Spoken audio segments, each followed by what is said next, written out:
Children welcome to NCERT learning corner. आज हम करेंगे सारी एक्सरसाइजेस यानी सारे एनसीईआरटी क्वेश्चंस जो आपके बुक के पीछे है। इस चैप्टर का हम करने वाले हैं वो है टीम वर्क। इसका एक्सप्लेनेशन मैंने पहले ही कर दिया है, वीडियो अपलोडेड है। अगर आपने नहीं देखा है तो you can go and watch the video. तो आप अपने बुक को ले लीजिए और शुरू करते हैं एक्सरसाइजेस। तो सबसे पहले क्या क्वेश्चन है आप देखेंगे, लेट्स रीड। ओके, यहाँ पर लिखा है complete the following sentences. If nobody passes the ball in the basket game, then you can't, आप क्या नहीं कर सकते हो? तो आप आंसर लिखेंगे शूट। ठीक है, आप आंसर लिखेंगे शूट। और नंबर 2 क्वेश्चन है, in a relay race if no one passes the baton then। ठीक है, रिले रेस में मैंने कल बताया था कि अगर आपको कोई भी वो बैटन जो अगर पास ना करे, अगर आपकी टीम वाले पास ना करे तो क्या होगा? तो आंसर लिखेंगे relay race cannot go on. Okay children, next think and write. Question number 1, name the team member needed for the following. यहाँ पर हमें टीम मेंबर्स के बारे में बताना है। जैसे for example, to play cricket we need, क्या क्या चाहिए होता है क्रिकेट खेलने के लिए? बैट्समैन, बॉलर, फील्डर, कोचेस, है ना। तो इसी तरह to make a film we need, एक फिल्म को बनाने के लिए किन किन लोगों की ज़रूरत होती है? तो आप आंसर लिखेंगे producers, director, actor, dancers, cameraman and musician. Okay, number 3, to run a good school we need, एक स्कूल को अच्छे ढंग से चलाने के लिए क्या कौन कौन चाहिए होता है? Principal, teachers, students, clerk, staff, peon. Okay, और number 2, complete the set of rhyming words. यहाँ पर कुछ वर्ड्स दिए हैं, उनका आपको मिलता जुलता राइमिंग वर्ड्स आपको देखना है। Okay, 1 has been done for you, एक आपके लिए करके रखा है। जो वर्ड्स पोएम में यूज किया गया है उन्हीं वर्ड्स का हमें राइमिंग वर्ड्स बनाना है। जैसे टीम का होगा बिम, प्लस का होगा अस, डन का बन, हुप का होगा लुप, शूट, रूट, गोल, कोल। तो ये होगा आपका आंसर, आप इसको लिख सकते हैं। अच्छा, अगला जो क्वेश्चन है वो है question number 3, read the pome. तो यहाँ पर एक छोटा सा कविता दिया है जिसको आपको पढ़ना है। चलिए मैं पढ़ती हूँ पहले। और क्या लिखा है? For want of a nail the shoe was lost, for want of a shoe the horse was lost, for want of a horse the rider was lost, for want of a rider the battle was lost, for want of a battle the kingdom was lost, and all for the want of a horseshoe nail. तो ये एक traditional rhyme है और कुछ questions पूछे हैं, इसका answer आपने देना है। ठीक है, सबसे पहला क्वेश्चन है, why was the shoe lost, जूता क्यों खो गया था? आंसर लिखेंगे the shoe was lost of the nail. Question number 2, why was the kingdom lost, the kingdom was lost because of battle could not be fought. Question number 3 में, why was the battle lost, the battle was lost because there was no rider. Now make 3 more questions and answer from the poem. अब आपको मिलके एक ऐसा question बनाने हैं, 3 questions बनाने हैं जो पोएम के हिसाब से होना चाहिए। तो पहला क्वेश्चन क्या होगा? How can we make our team work? आप आंसर लिखेंगे we can make our team work by working together। के बुक में लिखा होगा now form questions from the answer given in the speech bubbles। ये कुछ बबल्स है जिस पे आंसर ऑलरेडी लिखा है, तो आपको इसके आंसर को देख के इसका क्वेश्चन बनाना है। तो जैसे नंबर ए पे लिखा है the shoe was lost because of nail, तो इसमें हम क्वेश्चन क्या बनाएंगे? Why was the shoe lost. यहाँ पर देखिए the kingdom was lost because the battle could not be fought, तो आप लिखेंगे why was the kingdom lost. अब यहाँ पर देखिए the battle was lost because there was no rider, आप लिखेंगे why was the battle lost. तो आपको क्वेश्चन फॉर्म करना है। ओके चिल्ड्रन, उसके बाद आपको यहाँ पर कहा है now make 3 more questions and answer from the poem. Poem के हिसाब से आपको 3 क्वेश्चन बनाने हैं। तो क्वेश्चन नंबर 1 आप बना सकते हैं, how can we make our dream work, we can make our dream work by working together. अगला क्वेश्चन जो आप बनाओगे वो होगा how can the relay race go on. इसका आंसर होगा the relay race can go on if someone passes the baton. Number 3 question होगा how can we achieve our common goal. Answer होगा we can achieve our common goal by working together. फिर देखेंगे कि आपके book में एक picture composition होगा, यानी यहाँ पर एक पिक्चर दिया है और इस पिक्चर से कुछ क्वेश्चंस बने हैं जिसका आंसर आपको देना है। Look at the picture and answer the questions in one sentence using the word clue given in the box.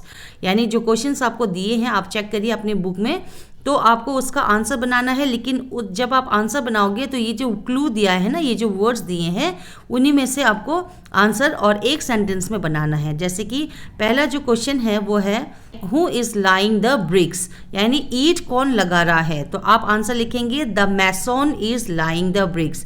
जो मिस्त्री होते हैं ना, जो घर बनाते हैं, उसको मैसोन कहते हैं। तो आंसर होगा the mason is laying the bricks. फिर बढ़ते हैं क्वेश्चन नंबर 2 में, who is holding the ladder. Ladder का मतलब होता है सीढ़ी, सीढ़ी कौन पकड़ रहा है। तो आप लिखेंगे the labourer is holding the ladder. Question number 3, who is the man on the ladder. जो लेडर पर चढ़ रहा है ना आदमी, वो कौन है।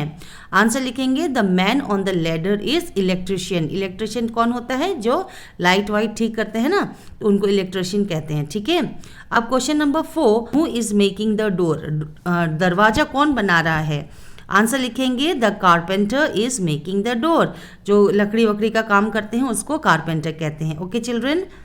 फिर आता है question number 5, who is painting the wall. Wall को कौन पेंट कर रहा है। The painter is painting the wall. जो पेंटर है वो वॉल को पेंट कर रहा है। ओके, अगला है now make up a story about the picture, give name to the people, write the story showing the importance of team work. अब आपको एक स्टोरी खुद से बनाना है और आपको उस कहानी में ये दिखाना है कि टीम वर्क करना कितना ज़रूरी होता है, कितना इम्पॉर्टेंट होता है। तो आप आंसर इस तरीके से लिख सकते हैं, the picture given below shows that a house is being build. जो पिक्चर हमें दिया गया है उससे ये पता चलता है कि एक घर बन रहा है। ठीक है, a number of people are engage in this work. और उसमें कई सारे लोग उसमें जुड़े हुए हैं, सब अपना अपना जो उनका काम है वो कर रहे हैं, मिल के काम कर। जो इलेक्ट्रिशियन है वो इलेक्ट्रिक का काम कर रहा है, जो मिस्त्री है वो अपना काम कर रहा है, कारपेंटर लकड़ियों का काम कर रहा है ना। तो सभी अपने अपने फील्ड में जिसमें वो एक्सपर्ट है उसमें वो काम कर रहे हैं। Mahesh the mason is laying the bricks. जो मिस्त्री है जो घर बनाता है उसका नाम क्या है, महेश, और वो क्या कर रहा है, वो ब्रिक्स को यानी ईंट को उसके जगह में लगा रहा है। नरेश, नरेश कौन है, the carpenter is busy in making the door. Naresh जो कारपेंटर है, जो लकड़ियों का काम करता है, वो किस में बिजी है, वो दरवाजे को बनाने में बिजी है। Sheru is a labourer who is holding the ladder. Sheru कौन है, वो लेबरर है, मजदूर है जो जिसने जो सीढ़ी को पकड़ा हुआ है। On which Naseem the electrician. अब इलेक्ट्रिशियन का नाम क्या है, नसीम है, is standing and busy in electric. तो नसीम और शेरू जो है साथ में काम कर रहे हैं, जिसमें शेरू जो है उसने सीढ़ी को पकड़ा हुआ है, जिसमें नसीम जो इलेक्ट्रिशियन है वो उसमें चढ़कर अ हाउस और flat can not be completed without a plumber. और अगर हम जब घर बनाते हैं तो प्लम्बर का भी बहुत ही इंपॉर्टेंट रोल होता है, क्योंकि प्लम्बर कौन होता है, जो पानी वानी का जो कनेक्शन लगाता है ना, पाइप वाइप फिट करता है। Hence Rohit is called to lay water pipes. और इसीलिए प्लम्बर को काम करने के लिए कौन आता है, रोहित। ओके, रोहित उसका नाम है। But how can a house और flat look beautiful if there is no painter. मकान बना दिया और उसमें रंग ही ना हो तो क्या वो अच्छा लगेगा घर, बिल्कुल भी नहीं। तो इसलिए घर को सुंदर सा कलर देने के लिए पेंटर को बुलाया जाता है और पेंटर जो है वो अपना काम करता है। For this work Sadhu Mahto is called. और इस काम को पूरा करने के लिए यानी पेंट करने के लिए किसको बुलाया जाता है, साधु महतो को। ठीक है, who is very good painter, जो कि बहुत ही अच्छा पेंट लगाता है। He paints the entire house beautifully. वो पूरे घर को बहुत ही सुंदर तरीके से पेंट करता है। Everyone admires his work. सभी लोग उसका काम बहुत ही पसंद करते हैं। दस बिल्डिंग ऑफ अ हाउस और a flat is a team work. इसलिए एक घर को बनाने के लिए पूरे टीम वर्क यानी पूरे दस बिल्डिंग अ हाउस और flat is a team work. एक घर और मकान तभी बनता है जब उसमें टीम वर्क हो, है ना। सभी जब अपना मिलकर काम करते हैं तभी वो एक घर बनता है। Everyone needed in this work is equally important. जो भी यहाँ पर कोई भी काम कर रहे हैं वो सभी अपने आप में इम्पॉर्टेंट है कि एक घर बनाने के लिए भी टीम वर्क की बहुत ही ज़रूरत होती है। ओके चिल्ड्रन, आपके बुक में आप देखेंगे वहां पर लिखा होगा लेट्स टॉक, यानी चलो बातें करते हैं। Question number 1, in a group of 5 discuss what you enjoy doing alone and what you like doing in a group. आपको कुछ चीज़ें जो आपको अकेले करने में बहुत मज़ा आता है और कुछ बहुत सारी ऐसी चीज़ें होती है जिसमें आपको ग्रुप में करने में बहुत मज़ा आता है, तो उनको आपको कॉलम बना के बताना है। पहले तो आप ऐसे कॉलम बनाएंगे, उसमें लिखेंगे things I like doing alone, और एक कॉलम में लिखेंगे things I like doing in a group. ठीक है, तो आप इसमें क्या क्या आएगा, लिसनिंग टू म्यूजिक, जैसे कि आप यानी जब आप म्यूजिक सुनते हो तो आपको क्या चाहिए होता है, शांति चाहिए होती है, आप आराम से उस गाने को सुनना चाहते हैं ना, फील करना चाहते हैं। तो इसमें अगर भीड़ होगी, बहुत सारे लोग होंगे तो आप डिस्टर्ब हो जाओगे, तो इसीलिए लिसनिंग टू म्यूजिक में आएगा अलोन। और ग्रुप में क्या होगा, गोइंग टू द जू, जब रीडिंग स्टोरी बुक, यानी जब आप कहानी पढ़ते हो तो आपको एकांत चाहिए, अकेलापन चाहिए। वहीं पर अगर आप क्रिकेट खेलना चाहोगे तो आप अकेले तो खेल नहीं सकते हो, आपको एक टीम चाहिए। ओके, फिर आएगा प्लेइंग वीडियो गेम्स, जब आप वीडियो गेम्स खेलते हो, बहुत सारे बच्चे होते हैं ना जो एकदम लगे रहते हैं वीडियो गेम्स खेलने में, उनको बिल्कुल डिस्ट्रैक्शन नहीं पसंद, उनको बिल्कुल कंसंट्रेशन से गेम खेलना होता है, तो ये एकांत में ही होता है, अलोन में होता है। वहीं पर सेलिब्रेटिंग माय बर्थडे, मान लीजिए आपका बर्थडे है और कोई ना हो, आप खुद ही सेलिब्रेट करें, तो क्या आप इंजॉय करोगे? बिल्कुल भी नहीं। तो इसलिए बर्थडे सेलिब्रेशन के लिए क्या चाहिए होता है, एक ग्रुप चाहिए होती है। नेक्स्ट, पेंटिंग भी करते समय बिल्कुल कंसंट्रेशन चाहिए, कलर्स कैसे करना है, लाइन कहाँ बनानी है, आप अकेले में ही करोगे। वहीं पर अगर आपको डांसिंग करना हो तो आपको साथी की ज़रूरत होती है, ताकि आप सब एक दूसरे को देख के इंजॉय करें। फिर नेक्स्ट है डूइंग होमवर्क, जब आप होमवर्क करने के लिए बैठते हो तो आप अगर अकेले बैठोगे तो आप ध्यान से करोगे, आपका पूरा मन उस काम में होना चाहिए, है ना। वैसे ही अगर आप स्विमिंग करोगे तो आपको कोई ना कोई साथी चाहिए जिससे कि आप इंजॉय कर सके स्विमिंग को। ठीक है चिल्ड्रन, तो आप ये कॉलम में ये सारे आंसर्स लिख सकते हैं। जो है वो है लेट्स राइट, जिसमें क्वेश्चन नंबर 1 दिया है, in the puzzle find out the words given in the column, notice that this words are formed by joining two words, one is done for you, find some such words. ठीक है, तो पहला आप देखेंगे आपके book में कोई puzzle होगा, उस पजल को आपने सॉल्व करना है। तो जैसे कि नंबर 1 में लिखा है माई मदर डिसाइड्स, आपकी मदर डिसाइड्स क्या करती हैं, आप लिखेंगे my mother decides the menu for the day. My father decides matters related to money, decide when we shall go during holidays. I decide में होगा I decide what to study and when to study, और जब मुझे decision लेना होता है तो मैं ये डिसीजन लेता हूँ कि मुझे क्या पढ़ना चाहिए और कब पढ़ना चाहिए। ओके चिल्ड्रन, फिर आप देखेंगे आपके बुक में एक क्वेश्चन है लेट्स राइट अ पोएम, है ना, आपको एक पोएम लिखना है। इसमें लिखा है कि I have a kite but need a friend to fly it with, I know a song but need someone to hear it. पहला लाइन का मतलब होता है कि मेरे पास पतंग है लेकिन मुझे एक दोस्त चाहिए जिसके साथ मैं पतंग को उड़ा सकूं।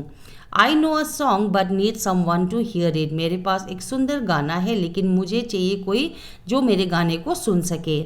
आई have a ball but need someone to catch it, मेरे पास खेलने के लिए बॉल तो है लेकिन मुझे कोई चाहिए जिसके साथ मैं बॉल फेंकूं और वो बॉल को पकड़े।